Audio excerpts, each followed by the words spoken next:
Today we're going to talk about freediving medicine, risk, and precautions that we can take with Dr. Juani Valdivia, who is also a freediver. Let's get started. Dr. Juani, my first question, what are common medical risks in freediving? Medical risks in freediving, I would say, besides the common environmental risks, such as weather, temperature, current, marine life, etc. I would say the most common ones would be changes in your behavior, the way you are awake and perceive things, and your respiratory apparatus, including your ears. Within the way, what we call in medicine, altered mental status, we can what we popularly call BO or blackout, is losing consciousness. Okay. It's very serious. And before freediving, as you know, you have to take a class, you have to be certified, you have to dive with someone. You should never dive alone, because the chances of something happening with an untrained freediver are high. So blackout, or BO, popularly called BO, is a concern. Respiratory issues, among them, what we popularly know as lung squeeze. It's injury of the tissues of the lung that does not allow good function of your lungs, and therefore oxygenation in your blood. That's concerning if you're not trained as well, or you're going deep, or you're taking risks. And your ears as well. Ear barotrauma, or what we commonly call tympanic perforation or ear perforation, to make it simple. So yes, quite some stuff to actually think about and to be educated about. And that is why freediving should not be practiced just without any tuition. That's why we have freediving courses, right? So this is a sport to progress in gradually, so you get in the right amount of tuition and knowledge about the common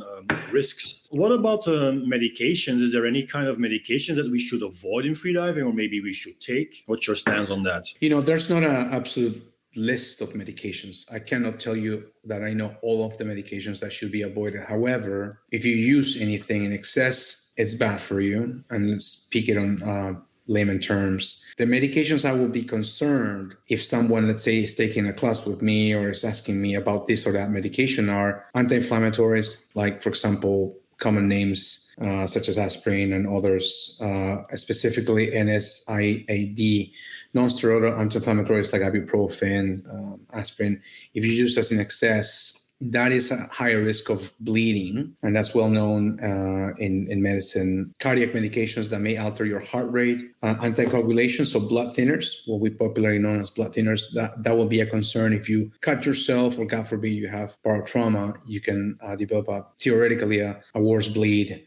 Sedatives, stimulants, and definitely recreational drugs. I don't think I can have an absolute list, but those are the big ones that I would definitely stay away from, and definitely consult your physician in person locally before you're taking a class or embarking in freediving, if you're taking one of them. Yes. So common medications, like you mentioned, aspirin, that can give problem as well, you said, in terms of bleeding. Can you elaborate on that? So to be clear, you could take any anti-inflammatory and be fine. However, if you have any tissue injury, meaning, as I said, if you cut yourself or you scratch yourself and you start bleeding from a wound, and tissue injury involves also respiratory barotrauma, or what we commonly known or called lung squeeze. Okay. If you have any tissue injury that may develop into bleeding, anti-inflammatory medications or blood thinners can make the bleeding worse. So we will come back in this chat on lung squeeze. For now, these medications could actually be the cause of a possible lung squeeze. Is that what you're saying? No, I wouldn't say they facilitate or cause them, but it can always make any bleeding worse. Okay. It can make a small bleeding bigger, and that is always a concern in surgery, medicine, and especially if you're out there in the elements in a remote area. If you have a bleed of any kind and you're taking one of these medications, that is a concern. For starting freedivers, or for freedivers in general, when should they consult? When should they consider consulting a doctor thinking about starting freediving? That's a very important question, and maybe that's not discussed enough. So freediving can seem very perhaps harmless if you're doing minor disciplines or styles or depth. But anytime you're about to embark in freediving or take a class or sign up for any event, if you have let's say, any past medical history or past surgical history. If you had surgery recently or were diagnosed with any condition recently or in the past year where you need to take any new medication, or you're concerned about potential history when you were young, such as asthma, diabetes, hypertension, you should consult with your physician first. There's nothing that can replace seeing a physician one-on-one, face-to-face, locally, that knows you and knows your history before you do something like freediving. Also, prior history or recent history of lung squeeze or respiratory viral trauma or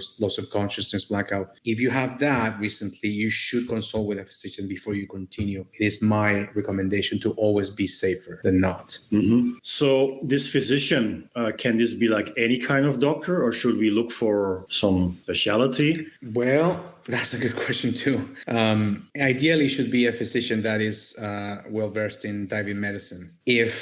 If I can name, firing from the hip, I would always, if you have, for example, Dan Insurance, you should call Dan, Divers Network. They're very good at this. But if you don't, for example, if you can get a hold of them, you should look for any primary care physician or family physician as in an outpatient setting that knows about freediving, knows about basic physiology in freediving. I think that's always safer. It's always safer. It's safer to say always no. I learned with time. It's safer to say always, I don't feel well, I'm not diving tonight or today. It's always safer to say something doesn't seem right, I will probably not get in the water today. Yeah, better to be on the cautious side, of course. Always, yeah. So we cannot expect people to find a doctor that is knowledgeable about freediving or who is a freediver yourself like you. But it is possible, like when you go to freediving destinations where tourism basically evolves around freediving, the chances are more likely to find doctors who are into freediving themselves or who have the proper knowledge about these sports. Coming back to long squeeze, what are your possible theories about long squeeze and blackout? Well, what we call popularly blackout or loss of consciousness as a result of hypoxia, there's so many risks. I can't really tell you that there's one theory, although I think that the main theory would be that if you pull your safety stops and you cut corners, if you don't pay attention to hydration, sleep deprivation, stress, mental stress, you are adding up risks and accumulating risks that may lead into that. As my own experience as a physician and a freediver, I made my own mistakes, and I'm glad I learned from those mistakes. I've been working too much and, let's say, being sleep deprived and going straight into an intense session or week of freediving, which led to a blackout on my own experience, and I would never do that again. So I know mentally that sleep deprivation is one of them.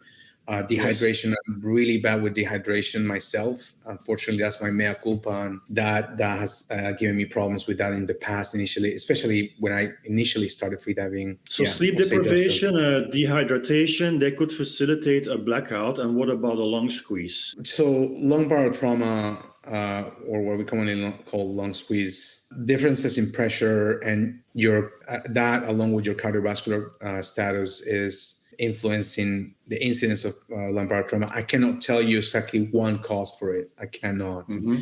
All I know is that pushing limits, failures in relaxation at depth, and there's some other theories such as stretching at depth, etc., or volume changes on your thoracic cavity at depth, yes, may trigger. And that is natural science. That's something that we as a collective community, or our collective freediving community knowledge, has experienced and has seen, and then you use that for your own training and you do trial and error. Freediving is in respect to science and clinical issues in freediving is still young.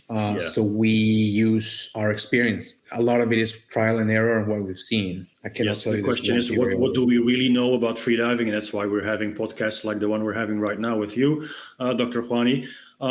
You said something about pulling safety stops. Can you elaborate on that? Yes. Like I said, in my own experience, speaking just for myself, not putting attention to hydration, forgetting to drink enough water the morning of a performance or a long session, sleep deprivation. That's what you mean with the safety stops? Yes, not paying attention to. Got it. not compared to the important risk, your risk assessment. I can tell you one very important one that happened to me last year. I had otitis externa, and I tell this as a cautionary tale, perhaps.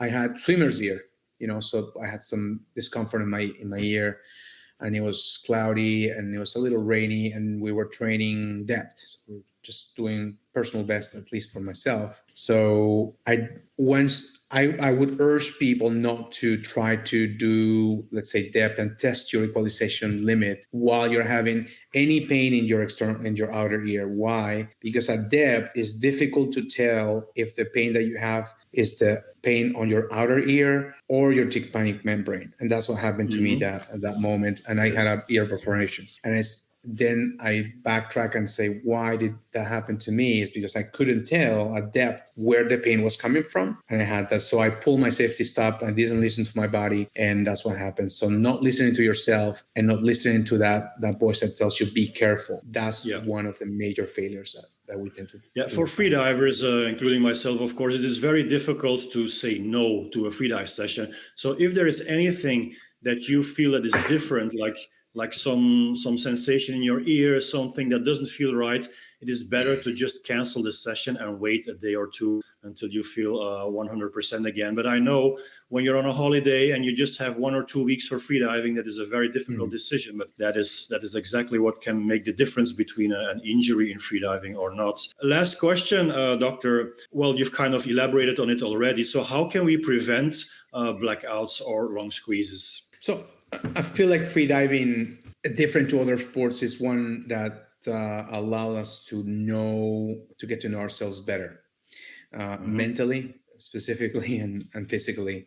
So how to avoid medical issues in freediving, as I said, listen to your body and learn the sensations of your body before, during, and after a dive. And you have to, keep a diary, keep a journal, so you know how you feel at certain depths, in certain situations. And if something deviates from the normal, then you have higher awareness on when to say, no, I'm not diving, I'm stopping, I'm aborting the session, I'm getting into dry land. I feel like that's important. In blackout, for example, hydration is important, nutrition, glucose level, sleep deprivation, and pushing your limits, hyperventilation, obviously the breathe-out phase or relaxation phase. And in long squeeze, being very careful with stretching at depth and pushing limits as well. Not stretching, for example, daily or before a long session will be a no-no, for example. And that's something I have done. And I know that I wouldn't do it again. Possible causes for blackout. What we commonly know is probably either hyperventilation or pushing your limits, right? So sometimes people are saying, well, I'm not pushing my limits, and therefore it is okay for me to dive alone because I'm only diving at, let's say, 50% of my maximum. And then I try to explain people that there are many other causes why you can black out, of course, over which you have no control at all.